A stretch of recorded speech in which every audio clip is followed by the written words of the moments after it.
Breaking news చూస్తున్నాం. దువ్వాడ శ్రీనివాస్, దువ్వాడ వాణి, దివ్వెల Madhuri episode continue అవుతోంది. తాను కొద్ది రోజులు సోషల్ మీడియాలో అందుబాటులో ఉండనంటూ మాధురి పోస్ట్ చేసింది.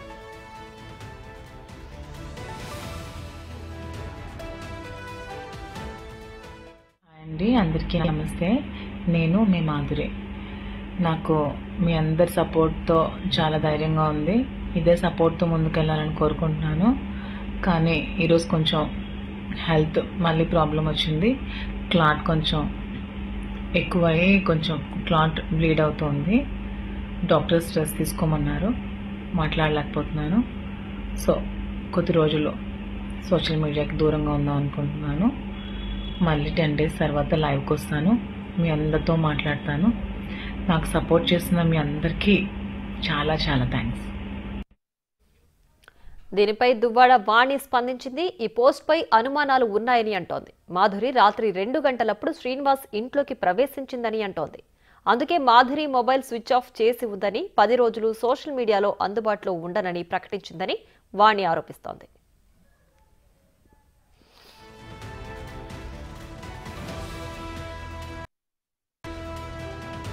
ప్రెస్ మీట్ ఇచ్చాము. మేము అన్ని రకాలుగా కూడా ఇంట్లో నేను నా పిల్లలు ఉంటాము. మాకు ఎట్లాంటి ఆస్తులు కూడా రాయాలని మేము ఎప్పుడూ కోరలేదు.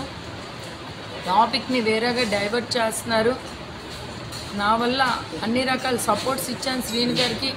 ఈరోజు డెవలప్ అయ్యారని చెప్పానే తప్ప కానీ ఎక్కడ కూడాను మా పేరున ఆస్తులు రాయండి అని నేను ఏ డిమాండ్స్ని కూడా కోరలేదండి.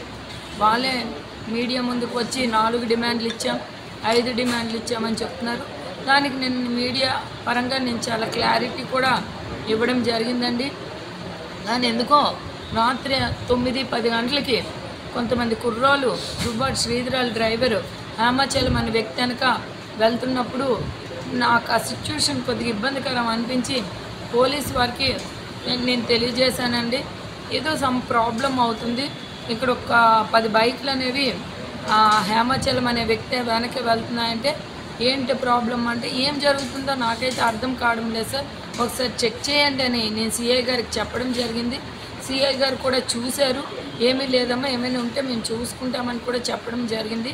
కానీ మార్నింగ్ నాకు ఇన్ఫర్మేషన్ ఏమొచ్చిందంటే రాత్రి 2 గంటలకి ఆ దివ్వెల మాధురి అనే వ్యక్తి మా ఇంట్లోకి వచ్చింది అనేది నాకు తెలిసింది. అయినప్పటికీ నేను నమ్మలేదు. కానీ మార్నింగ్కి ఆడు స్విచ్ ఆఫ్ చేసేసి నాకు హెల్త్ బాగలేదు, నేను 10 days రెస్ట్ తీసుకుంటానని చెప్పేసి ఒక వీడియో బయటికి పెట్టడం జరిగింది. కానీ ఆవిడ ఖచ్చితంగా మా ఇంట్లోనే ఉందండి. పక్కా ఇన్ఫర్మేషన్ ఉంది. ఇంతకుముందు మీడియాకి అలౌ చేసేవారు శ్రీని గారు, ఈరోజు మీడియాకు కూడా అలౌ చేయలేదు. ఆయన లోపలే ఉన్నారు. రేపు పొద్దున్న ఆయనకి ఎలాంటి ప్రాబ్లం జరిగినా దానికి మేము భార్య పిల్లలుగా మేము ఎఫెక్ట్ అవుతాం. కాబట్టి ఖచ్చితంగా ఎలాంటి వ్యక్తులు కూడా ఆ ఇంట్లో ఉండకన్నా పోలీసులు చూడాలనేది నేను రిక్వెస్ట్ చేస్తున్నానండి.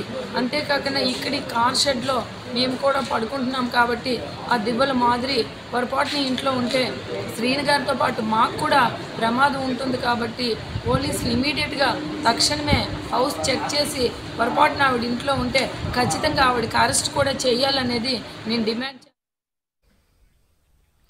దీనిపై టెక్కలి పోలీసులు స్పందించారు. వాణి ఇచ్చిన సమాచారంతో ఎస్ఐ శ్రీనివాస్ ఇంట్లోకి వెళ్లి తనిఖీలు చేశారు. మాధురి ఇంట్లో లేదని వెనుతిరిగారు. అయినా సరే పోలీసులు ఇంటిని అధీనంలోకి తీసుకుని ఇంట్లో క్షుణ్ణంగా తనిఖీ చేయాలని విజ్ఞప్తి చేస్తోంది వాణి. మాధురి వల్ల తన భర్త శ్రీనివాస్కి ఏమైనా జరిగితే తాను తన పిల్లలు రోడ్డున పడతామంటోంది వాణి.